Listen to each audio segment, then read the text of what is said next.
N'aimez point le monde, ni les choses qui sont dans le monde. Si quelqu'un aime le monde, l'amour du Père n'est point en lui. Car tout ce qui est dans le monde, la convoitise de la chair, la convoitise des yeux et l'orgueil de la vie, ne vient point du Père, mais vient du monde. Et le monde passe, et sa convoitise aussi. Mais celui qui fait la volonté de Dieu demeure éternellement.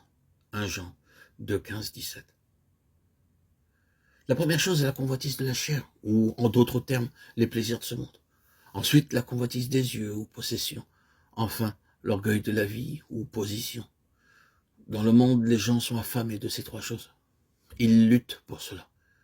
Moïse, jeune homme dans le palais de Pharaon, fut confronté avec les mêmes questions de la vie. C'était là un jeune homme. Moïse comprit les principes de la séparation d'avec le monde.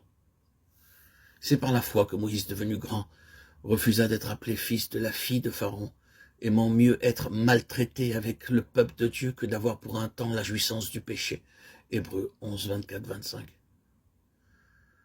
Durant la jeunesse de Moïse, l'Égypte était une grande puissance militaire, parce que leur but essentiel était de conquérir d'autres nations.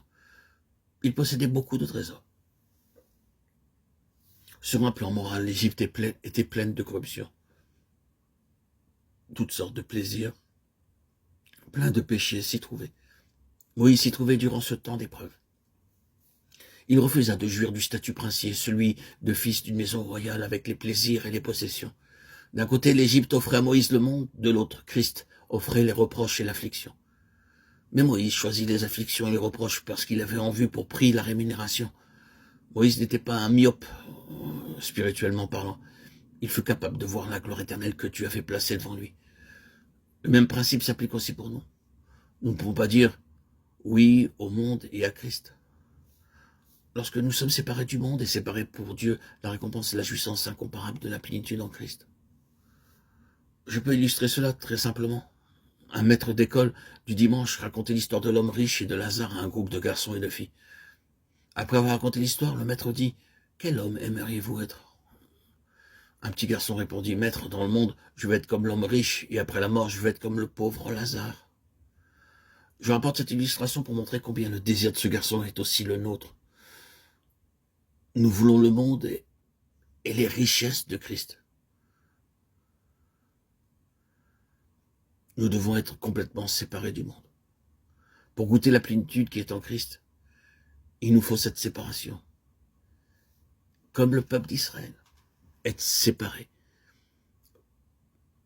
En hébreu, séparé veut dire parouche, les prouchim. Le peuple d'Israël s'appelait les gens séparés. Aujourd'hui encore, Israël est séparé des autres nations. Dans sa façon de s'habiller, de parler.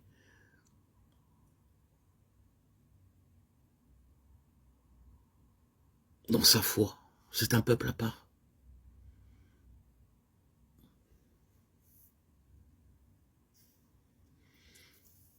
Et à leur ressemblance, nous devons nous aussi, peuple de Dieu, qui appartenons à Christ, nous devons, peuple de Dieu, nous séparer complètement du monde.